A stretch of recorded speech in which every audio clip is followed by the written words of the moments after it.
오늘 우리에게 주시는 하나님 말씀은 오바댜 1장 1절에서 9절까지입니다.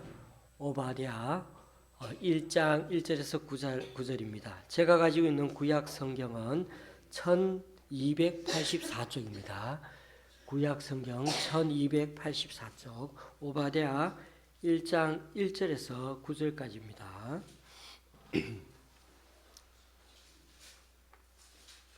오바댜서 1장 1절에서 9절까지입니다. 오바댜의 1284쪽, 84 아니면 85입니다. 제가 가지고 있는 성경은 84쪽인데, 오바댜 1장 1절에서 9절까지 1284쪽 1절에서 9절까지 읽으실 때 교독하시고 마지막 절은 같이 읽도록 하시겠습니다. 제가 먼저 읽습니다. 오바댜의 묵시라. 주 여호와께서 에돔에 대하여 이와 같이 말씀하시니라. 우리가 여호와께로 말미암아 소식을 들으나니 곧 사자가 나라들 가운데 보내심을 받고 이르기를 너희는 알지어다. 우리가 일어나서 그와 싸우자 하는 것이니라. 보라, 내가 너를 나라들 가운데 매우 작게 하였으므로 네가 크게 멸시를 받느니라. 너의 마음의 교만이 너를 속였도다. 바위 틈에 거주하며 높은 곳에 사는 자여, 네가 마음에 이르기를 누가 능히 나를 땅에 끌어내리겠느냐 하니, 네가 독수리처럼 높이 오르며 별 사이에 깃들일지라도 내가 거기에서 너를 끌어내리리라. 여호와의 말씀이니라. 혹시 도둑이 네게 이르렀으며 강도가 밤중에 내게 이르렀을지라도 만족할 만큼 훔치면 그치지 아니하였겠느냐. 혹시 포도를 따는 자가 내게 이르렀을지라도 그것을 얼마쯤 남기지 아니하였겠느냐. 내가 어찌 그리 망하였는고. 에스가 어찌 그리 수탈되었으며 그 감춘 보물이 어찌 그리 빼앗겼는고. 너와 약조한 모든 자들이 다 너를 쫓아 변경에 이르게 하며 너와 화목하던 자들이 너를 속여 이기며 내 먹을 것을 먹는 자들이 내 아래에 함정을 파니 내 마음에 지각이 없음이로다. 여호와의 말씀이니라. 그날에 내가 에돔에서 지혜 있는 자를 멸하며 에세의 산에서 지각 있는 자를 멸하지 아니하겠느냐. 드마나 내 용사들이 놀랄 것이라. 이로다 말미암아 새 손에 있는 사람은 다 죽임을 당하여 멸절되리라. 아멘.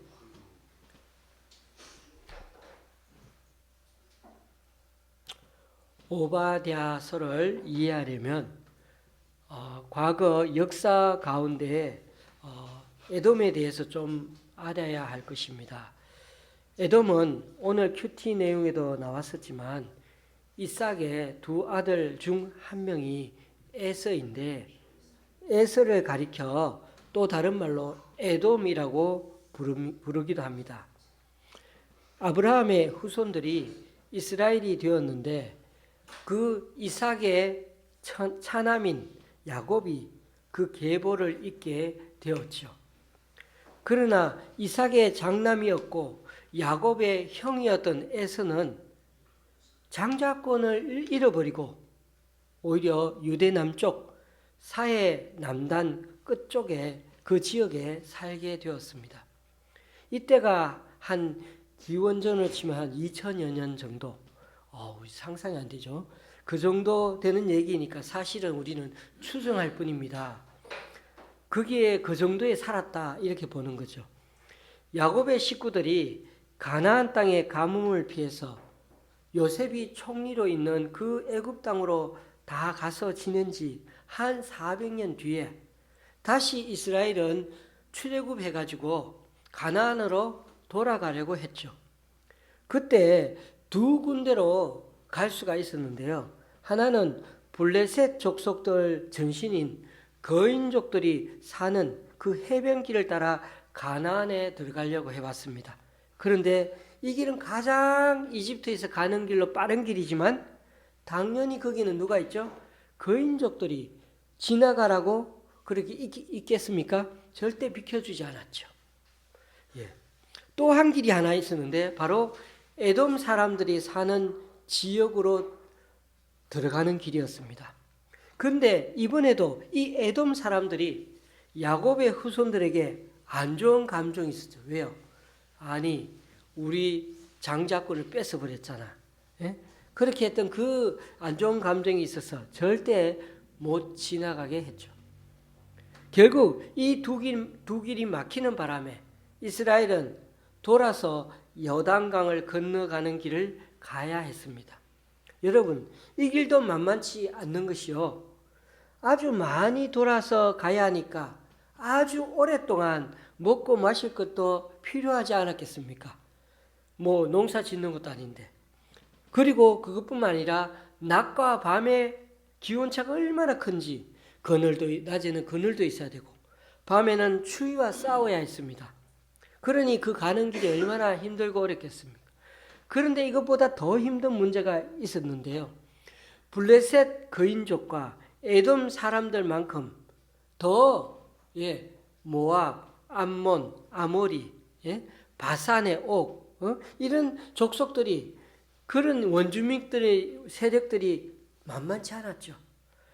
예를 들어 바산 왕인 옥의 침대가 그 우두머리인 침대가 4m나 될 정도로 그들도 사실 보니까 그 옥의 바산에 있는 사람들이 보니까 르바인족 출신의 거인들이었다는 것이에요. 또 바알 부올의 아들 발람을 만나서 또 얼마나 곤욕을 치르기도 했습니까? 그러니까 이들이 가데스 바네아에서 하나님을 바로 믿고 그냥 곧바로 가나안 땅으로 올라갔으면 됐었는데 거인족이 있다고 결국은 하나님 믿고 따라가는 그 연습을 다시 하게 되어서 38년을 더 고생하다가 결국은 더 세고 더 힘들게 수많은 전투를 하면서 그렇게 돌아서 그것도 강을 건너, 강 안 건너도 되는데 강을 건너서 가나안 땅으로 들어가게 된 겁니다. 이때 이스라엘을 괴롭힌 나라 중에 하나가 바로 에돔이었죠. 다윗과 솔로몬 시대에 이 에돔을 다윗도 정복하고 솔로몬 시대는 이 다윗을 그렇게 속국으로 그렇게 다스리고 있었죠. 그런데 이 에돔 근처에는 아카바만에 있는 항구가 있었어요. 그것을 에돔 근처에 있었기 때문에 솔로몬이 이 아카바만에 있는 항구를 잘 이용해서 외국과 교류도 하고 무역도 하고 또 거기에는 구리 광산을 개발해가지고 엄청난 부를 그렇게 얻게 되었습니다. 그러다가 에돔은 유다는 바벨론에 망했는데도 여전히 에돔은 그때까지 존재해 있었어요. 그래서 에돔은 그때마다 망한 유다를 비웃기도 하고요. 그러다가 결국 이 에돔도 점점 유대인들과 동화되어서 나중에 이들이 된 사람들을 우리가 성경에서 쓰는 단어가 있는데 이두메라는 말을 써요. 이두메 사람들. 이두메가 바로 에돔 사람들을 말합니다. 우리가 잘 아는 대표적인 이두메 사람이 바로 헤롯 안티파스이죠.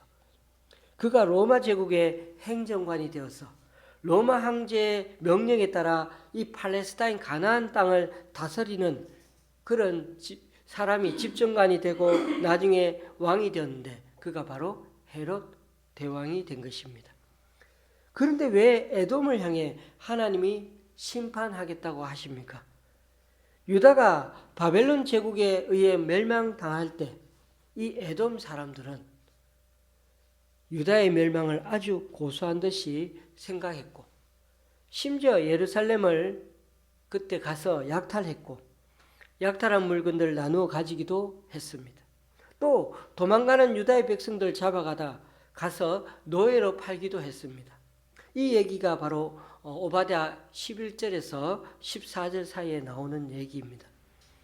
그러니 이 오바댜는 남유다 출신의 선지자로서 예루살렘의 멸망을 직접 목도한 사람이었습니다. 그러니까 아마 기원전 한 5세기, 기원전 6세기경의 사람인 거죠. 그런 면에서 오바댜서는 비록 분량이 적은 한 장의 책이지만은 하나님의 심판을 강력하게 전달하고 있다는 점에서 여러 선지서에 뒤떨어지지 않는 아주 중요한 책이라고 할 수 있습니다. 그런데 하나님이 에돔을 심판하려는 이유가 자신의 형제가 되는 야곱 후손들인 이 이스라엘을 막 미워해서 하나님께서 이 에돔을 그렇게 심판하는 걸까요? 예, 한편으로는 맞는 말이겠지만은 잘못하면 하나님은 어떤 분이라고요? 민족주의자적인 그런 분처럼 한편만 편애하시는 하나님처럼 느껴질 수가 있습니다. 에돔에 대한 심판은 성경 말씀 오늘 보니까 교만이 그 원인이었습니다. 3절 말씀입니다. 너의 마음의 교만이 너를 속였도다. 바위 틈에 거주하며 높은 곳에 사는 자여, 네가 마음에 이르기를 누가 능히 나를 땅에 끌어내겠느냐 하니. 에돔이라는 지역은 고원지대였고 암벽도 아주 많았고 사막지대도 많았습니다. 그러나 한편으로 에돔은 바다로 나가는 항구를 가지고 있었고 또 구리 광산도 있었고 자연히 무역 거래가 활발하고 또 많은 부를 축적할 수가 있었습니다. 또 지대가 높고 험해서 난공불락에다가 성을 쌓아 놓으니까 외부 침입을 막는 데도 아주 유리했습니다. 그래서 안전하다고 스스로 자부했고 또 스스로 부유하다고 생각했고 지혜롭다고 스스로 생각했으며 강한 군대를 가지고 있다고 스스로 자만하기도 했습니다. 교만했습니다. 이것이 7절, 8절, 9절에 나오는 말이죠. 자기들 스스로라 누가 나를 땅으로 끌어내리겠느냐 하고 3절 말씀에 조금 전에 읽은 대로 교만의 극치를 보여주고 있었습니다. 스스로 그렇게 생각하며 살았던 거죠. 에돔의 중심지였던 페트라라는 곳에 대해 들어본 적이 있으십니까? 지금도 수많은 관광객들이 찾아가는 유명한 요르단에 있는 명소입니다. 페트라 뜻이 바위라는 뜻입니다. 베드로, 피트 이런 다 같은 어원에 나온 말이죠.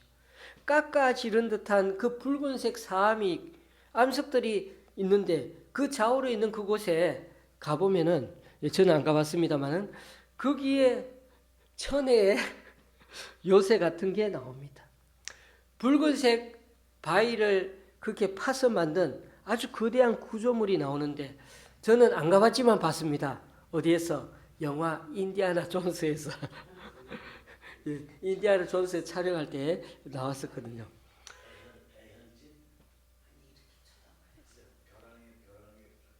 네네, 그런 것이. 그래서 그런데 그렇게 잘 지어 놓은 바위 건물도 사실은 신전이 아니라 무덤이라고 하는군요. 무덤 정도가 이 정도니까 고대 그 지역에 찬란한 문명의 흔적이 있었다는 걸 느낄 수가 있습니다. 그런데 선지자 오바댜는 그런 국가에 닥칠 심판을 예고하고 있습니다. 그러니 하나님은 이스라엘을 무조건 편들기 위해서 이들을 심판하겠다는 것이 아닙니다. 하나님 보시기에 이들은 스스로 교만해져 있기 때문입니다. 하나님 보시기에 얼마나 교만했으면 4절에서 내가 너를 거기에서 끌어내겠다고 그렇게 말씀하시겠습니까? 교만은 끓는다에서 파송된 단어입니다. 끓는다. 자신을 과대평가해서 물이 끓어 넘치는 상태에 있는 것을 의미합니다. 즉 자신을 과대평가했다는 것이죠. 저와 여러분이 알고 계시는 하나님은 어떤 분입니까? 겸손한 자는 높이시지만 교만한 자는 낮추시는 분입니다. 그래서 에돔이 그토록 자랑했던 부유함을 하나님께서 빼앗으시고 그토록 자랑하던 군대를 파괴하시고 그토록 자랑하던 지혜를 가진 자들을 심판할 거라고 하십니다. 또한 에돔의 백성들마저 죽임을 당할 것이라고 하셨습니다. 이대로라면 하나님은 에돔을 향해 전면적인 심판을 선언하신 것입니다. 교우님들, 우리가 교만할 때 하나님은 그 교만을 꺾으십니다. 요한계시록 3장 17절에서 주님은 라오디게아 교회의 교만에 대해 경고하셨죠. 네가 말하기를 나는 부자라, 나는 부유하여 부족한 것이 없다 하나 네 공고한 것과 가련한 것과 가난한 것과 눈먼 것과 벌거벗은 것을 알지 못하는도다. 알지 못하는 거예요. 교만은 내가 가진 것들을 지나치게 극대화해서 보고 그것을 의지하고 그것에 자랑하며 살다 보니 생기는 것입니다. 그래서 하나님은 잠언 16장 18절에서 교만은 패망의 선봉이요 거만한 마음은 넘어짐의 앞잡이다라고 했습니다. 반대로 겸손한 사람은요 하나님의 복을 받습니다. 잠언 22장 4절에 하나님은 우리에게 약속하셨죠. 겸손과 여호와를 경외함의 보상은 재물과 영광과 생명이니라. 그래서 잠언서에는 교만한 자는 오히려 어리석은 자라고 하셨고 겸손한 자가 오히려 지혜로운 자라고 그렇게 말씀하셨습니다. 그렇게 보면 교만의 반대는 지혜로움이라고 할 수도 있습니다. 여러분, 그러면 성경에서 말하는 지혜가 뭐였죠? 여호와를 경외하는 것이었죠. 그게 진정한 지혜였죠. 그래서 자기 자신을 정확하게 바라보는 것 얼마나 중요한지 모릅니다. 자기 자신을 정확하게 바라보려면 하나님을 바라보고 하나님을 경외하는 것이 그것이야말로 진정한 지식이고 그것이야말로 자기 자신을 바르게 보는 것입니다. 우리가 우리 자신을 바로 보려면 하나님의 말씀을 거울로 삼아 바로 보아야 하는데 그래서 제가 말씀드리는 것은 우리가 정말 계속 하나님을 바라볼 때 우리 조용히 우리 내면의 음성을 잘 들어야 하는데 반드시 거기에는 뭐요? 말씀의 기준을 잡고서 그 말씀에 따라 우리 자신을 보아야 됩니다. 안 그러면 우리가 열심히 기도해도 그 기도가 오히려 우리에게 해가 될 수도 있습니다. 왜냐하면 자기 확신을 줄 수도 있기 때문이죠. 여러분, 사람이 자기를 바르게 인식하는 게 얼마나 어려운지 아십니까? 아무리 교회를 열심히 다녀도요. 내 마음에 이만하면 되었어. 이런 말을 나 스스로 하면 안 된다는 것입니다. 다른 사람이 나를 인정해주고 정말 경건한 분이 그런 말을 나에게 해준다면 몰라도 그렇죠? 내 입으로 내가 내 스스로 생각하면 그게 나도 모르게 과대평가, 교만이 되어가는 지름길이 될 수 있습니다. 그래서 우리는 우리 자신을 평가할 때 최대한 냉정하게, 최대한 객관적으로, 최대한 다른 사람이 나를 바라보도록 하는 게 중요하다는 것입니다. 이번에 전청조라는 사기꾼 때문에 온통 일주일 내내 매스컴이 시끄러웠습니다. 지금도 그렇죠. 그 사람이 이제 27밖에 안 되는데 얼마나 거짓말을 잘하는지 지금까지 그럴듯하게 한 말 모두가 다 보니까 거짓말이었어요. 엄마 아빠도 속이고 다 속였어. 남자가 아니라 여자였고 미국에 살았다는 것도 말짱 거짓말이고 자기가 어느 재벌 그룹 3세라는 것도 완전히 거짓말이야. 희대의 사기꾼 전시를 가만히 옆에서 보니 자기 자신조차도 완벽히 속이지 않으면요, 자기 자신이 진짜 대단한 사람이라고 믿지 않으면요, 절대로 완벽하게 사기꾼 짓을 할 수 없구나 하는 것을 제가 그 전시를 보며 알게 되었어요. 야, 자기 자신도 저렇게 속일 수 있구나. 그러니 이 세상에 자신이 하는 짓이 죄가 아니라고 여기는 사람들이 점점 더 이 세상에 늘어나면 늘어났지, 줄어들지는 않을 것 같아요. 요즘 보십시오. 법적으로 별 문제가 없으면 변호사가 사가지고 무죄 판결 받기만 하면 얼굴 떳떳하게 들고 다니면서 살아가는 사람이 얼마나 많습니까? 주님이 말씀하십니다. 너의 교만이 너를 속이고 있다. 오늘 말씀에 우리가 3절에 읽었던 그 말씀 아닌가요? 너의 교만이 너를 속이고 있다. 여러분, 물숨이라는 단어를 들어보신 적이 있으신지요?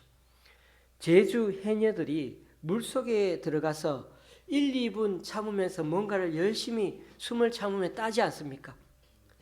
올해 초인가 TV에서 했던, 작년인지 올해인지 잘 모르겠지만 우리들의 블루스? 그 드라마에 보면 어느 젊은 해녀가 이제 갓 해녀, 물질을 한다 그러나요? 해녀를 하는데 물속에 들어갔더니만 야, 조금만 더 참으면 저기에 더 싱싱하고 좋은 게 있어.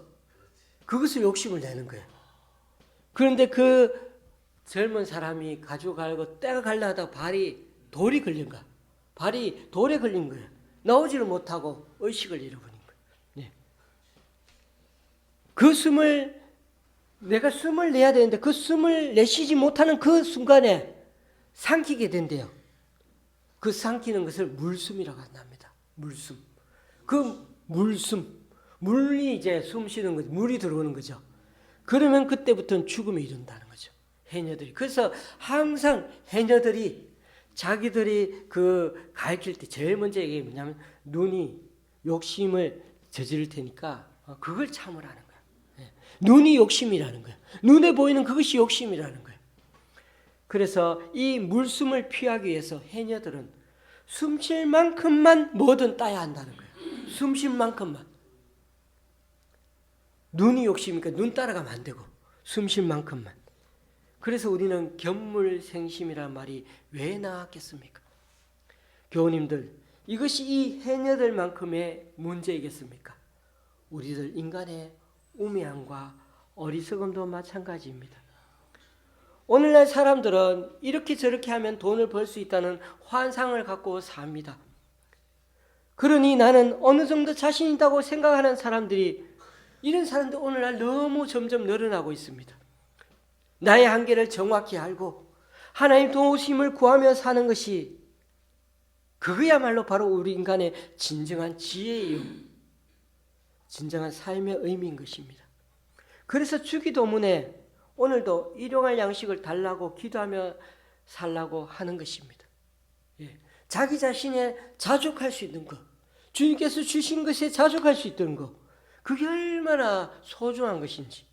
내 힘으로 산다 하고 믿으며 살다 보면은 늘 카드에, 늘 내 은행의 통장에 있는 것들, 그걸 믿고 살다 보면 어느새 하나님의 은혜로 사는 우리가 나도 모르게 교만의 노예가 되어갈 수 있기 때문이죠. 그러므로 교우님들, 가끔은 멈추어서서 우리 자신이 걸어온 길을 돌아봐야 합니다. 정말 하나님께서 주신 일용할 양식을 먹으면서 살아왔는지, 아니면 아니야, 내가 지금 내가 벌어서 열심히 살아가고 있는 거, 나에게 내 힘을 산 거야, 한번 돌아보라는 거야. 과거 아메리카 인디언들은 말을 타고 달리다가도 가끔 멈춰 섰다고 합니다. 그런 행동이 자기 영혼이 따라오기를 기다리는 거라고 합니다. 그 사람들은 정령신을 믿고 있으니까 그런 말이 우리에게는 믿어서는 안 되지만은, 제가 이 말 자체가 참 의미가 있어서 말씀드리는 겁니다. 우리가 뭐든 몰두해서 일을 하다 보면 어떻게 얘기합니까? 정신없이 일을 한다고 그러죠. 정신 나간 사람처럼 된다고 하지 않습니까? 그래서 우리 인간은 자꾸만 멈추어서서 하나님 마음에 따라 우리 자신의 마음을 자꾸 조율해야, 그래야 인간다워집니다. 우리 마음은 뒤틀려진 목재처럼 자기 속으로 자꾸만 구부러지려고 하는 경향이 있기 때문인 거죠. 말씀을 맺습니다. 우리의 교만이 우리 자신을 삼켜서 우리까지 속이지 않도록 늘 하나님 말씀 앞에 객관하는 시간을 가져야겠습니다. 아무리 바빠도 기도하는 시간을 통해 우리 주님께서 우리 양심을 통해 말씀하시는 음성을 들을 수 있어야 하겠습니다. 우리를 과대평가하지 않고 내가 믿는 것만 맞다 생각하지 않고 정직하고 겸손한 사람이 되어서 우리 각자 주님의 영광을 드러내는 우리 모두가 될 수 있기를 주님의 이름으로 축원합니다. 기도하시겠습니다.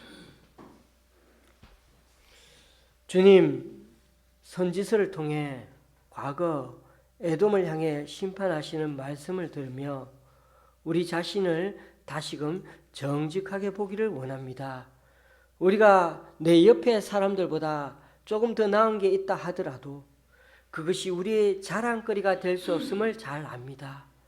이 모든 게 하나님의 은혜임을 잘 깨닫고 지금 누리며 사는 일들이 다 광야 같은 인생을 살면서 주시는 하나님의 일용할 양식임을 깨닫고 우리 자신을 더 정결하게 마음 준비하는 우리들이 되게 하여 주옵소서. 눈에 보이는 것 따라 사는 게 곧 욕심임을 알기에 눈에 보이지 아니하는 더 아름다운 가치들이 있음을 쫓기 위해 해녀들처럼 날마다 숨쉬는 만큼만 벌고 또 우리 주위에도 우리 마음이 가는 것만큼 베풀면서 살아가는 그런 지혜로운 주님의 자녀들이 다 되게 하여 주옵소서. 예수님의 이름으로 기도드리며 이제 우리 모두 주님께서 가르치신 기도를 한 목소리로 함께 기도하오니 하늘에 계신 우리 아버지여 이름이 거룩히 여김을 받으시오며 나라의 임하옵시며 뜻이 하늘에서 이룬 것 같이 땅에서도 이루어지이다. 오늘날 우리에게 일용할 양식을 주옵시고 우리가 우리에게 죄 지은 자를 사하여 준 것 같이 우리 죄를 사하여 주옵시고 우리를 시험에 들게 하지 마옵시고 다만 악에서 구하옵소서. 대개 나라와 권세와 영광이 아버지께 영원히 쌓옵나이다. 아멘.